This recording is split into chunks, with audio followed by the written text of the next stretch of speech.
Hello guys, আশা করি তোমরা সবাই খুব ভালো আছো আর আমিও খুব ভালো আছি। আমার অন্নপূর্ণা মণ্ডল চ্যানেলে তোমাদেরকে সবাইকে জানাই ওয়েলকাম। তো আজ হতে চলেছে একটা ধামাকাদার ভিডিও। তো এখন আমি যাচ্ছি বিখ্যাত গায়িকা রানু মণ্ডলের বাড়িতে। তো তার বাড়িতে যাওয়ার জন্য আমি একটা ওলা বুক করে নিয়েছি। তো আমরা এখন ওলাতে করে যাচ্ছি। আর রাস্তার ধারের পরিবেশটা খুবই সুন্দর লাগছে। আর কেমন আর কি পথে আমরা যাচ্ছি সেটা তোমাদেরকে বলবো, যাতে অনেকের ইচ্ছে হয় যেতে, যাতে তোমরা যেতে পারো তাই। তো আমরা যেহেতু ওলাতে করে যাচ্ছি সেটা আমি মানে ওলার যিনি চালাচ্ছিলেন উনি আমাদেরকে আর কি নিয়ে যাবেন। উনি একটা ডিল করেছিলেন যে এত টাকা দিলে আমি তোমাদেরকে নিয়ে যাব। কিন্তু তোমরা যদি এমনি বাসে ট্রেনে বা কিছুতে যেতে চাও তাহলে সেটার জন্য আলাদা পদ্ধতি আছে। তোমরা যদি কেউ বিধাননগর থেকে যেতে চাও তাহলে বিধাননগর থেকে তোমাদেরকে যেতে হবে রানাঘাট। আর রানাঘাট থেকে স্টেশন থেকে নেমেই ওখানে অনেক টোটো যাচ্ছে, ওখানে টোটো অটো অনেকেই যাচ্ছে। তো ফার্স্টে তোমাদের আগে ভালো করে খুঁজে নিতে হবে যে টোটো অটো ওখানে যেতে পারে। তো তারপর টোটোওয়ালাদের সাথে তোমাদেরকে কথা বলে নিতে হবে যে রানু মণ্ডলের বাড়িতে যেতে পারো কি না। তারপর যদি টোটোওয়ালা বলে যে রানু মণ্ডল কে, রানু মণ্ডল, তখন তোমাদেরকে বলতে হবে যে রানু মণ্ডল ভাইরাল হয়েছিলেন যার বাড়ি বেগোপাড়াতে। তো সেখানে বেগোপাড়া বলে একটা জায়গা আছে, সেখানে যেতে হবে। তবুও টোটোওয়ালা যদি ভুল জায়গায় নিয়ে চলে যায় তখন তোমরা সাইনবোর্ড দেখে নিতে পারো। আর কেউ যদি হাবড়া থেকে যেতে চাও সেই একই প্রসেস, আগে তোমাদেরকে রানাঘাটে যেতে হবে, দেন তারপর তোমাদেরকে টোটোওয়ালাদের সাথে কথা বলে সেখান থেকে তোমাদের বেগোপাড়াতে যেতে হবে। তো এখানে গাড়ির মধ্যে আমি, আমার মা, একটি কাকিমা, আরেকটি আমার দিদি, সবাই ছিল। মানে আমরা সবাই মিলে আর কি যাচ্ছি এই আনন্দ করতে করতে। এত আনন্দ হচ্ছে যে কি বলবো। সবসময় একা বা দুজন তিনজন গেলে ভালো লাগে না, অনেকজন মিলে যদি ঘুরতে যাওয়া হয় তখনই ভালো লাগে।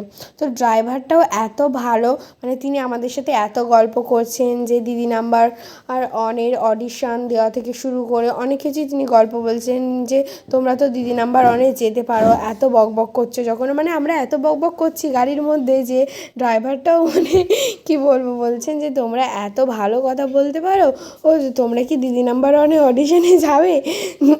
তো আমরা বললাম ঠিক আছে একদিন নিয়ে চলো। তো উনি বললেন ঠিক আছে তোমাদেরকে নিয়ে যাব, এখন আগে রানু মণ্ডলের বাড়ি চলো তারপর।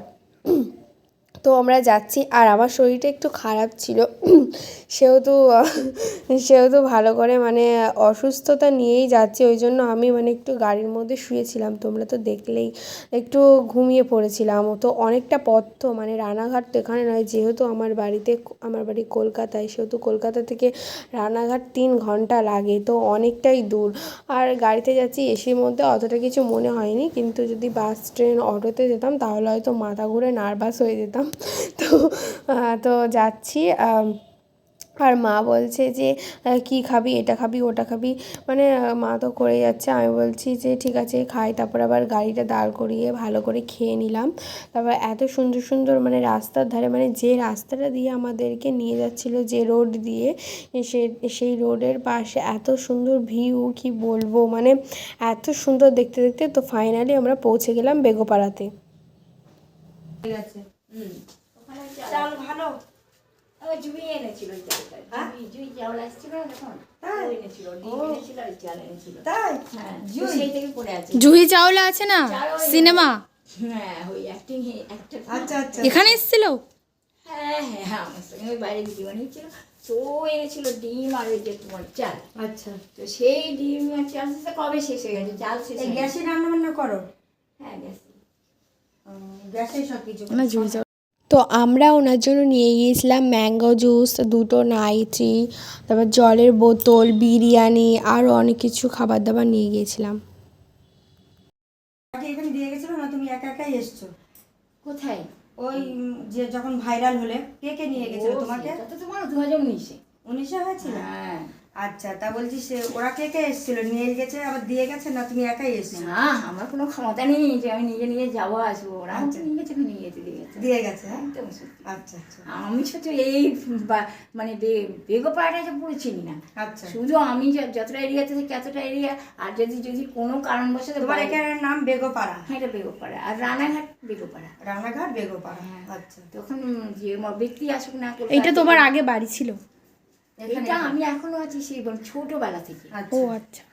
বাবা মা জন্মটা আমার এখানে হয়নি, বাবা মা কিন্তু আমি এবারে ছোট বাবা মা কোথায় না হলে থাকতো? বলে 5-6 বছর বয়সে আমি এখানে এসেছি। আচ্ছা। তারপরে 8 বছর তো কি 9 বছর বয়সে তোমার তারপর থেকে বাবা মা ছিল এখানে এই বাড়িতে, না তুমি আমার বাবা মা ছিল না, আমার মেসো আর মাসি ছিল। আচ্ছা। মেসো মাসি থাকতো না, মানে মেসো যেহেতু কলকাতায় কাজ করতো ডিউটিতে, কাম কোম্পানি সিটিসি বলে না, ওখানে উনি সার্ভিস করতো।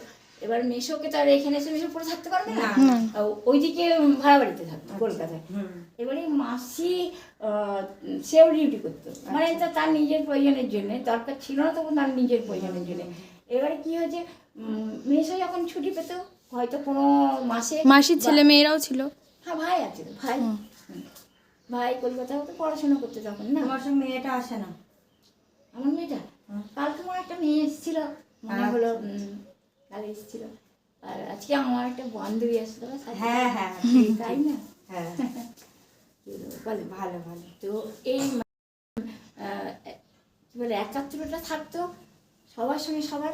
তাহলে আমি আমি কার কার সঙ্গে দেখা করেছিলাম মনে আছে তোমার, যখন প্ল্যাটফর্মে নিয়ে গেছিল তোমার? মানে যখন আর্টিস্টদের মাঝখানে নিয়ে গেছিল তখন মানে কার কার সাথে দেখা হয়েছিল? বলছো তুমি কোন প্ল্যাটফর্ম বলছো? তুমি ওই দিল্লি না বোম্বে নিয়ে গেল না তোমাকে? আমাকে তো বোম্বে নিয়ে গেছো। বোম্বে, হ্যাঁ, ওখানে কার কার সাথে দেখা করেছে?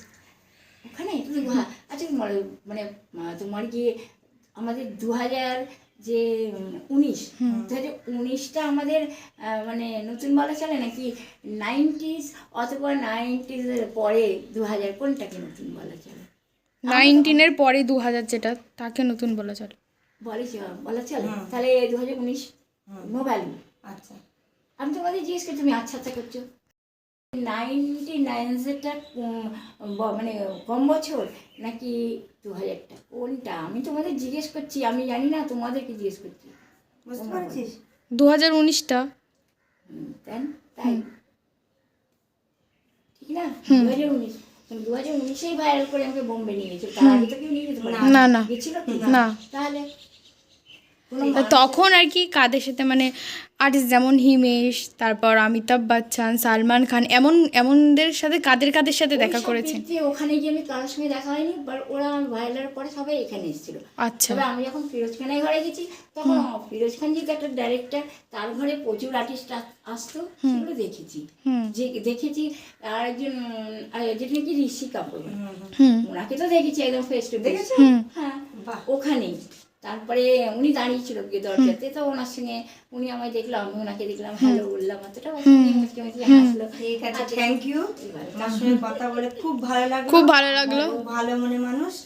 তো আমরা এবার আসবো, তো আবার যখন আসবো তোমার ভালোবাসার জিনিস জেনে গেলাম, অনেক কিছু নিয়ে আসবো একটু। হ্যাঁ, ঠিক আছে। ঠিক আছে।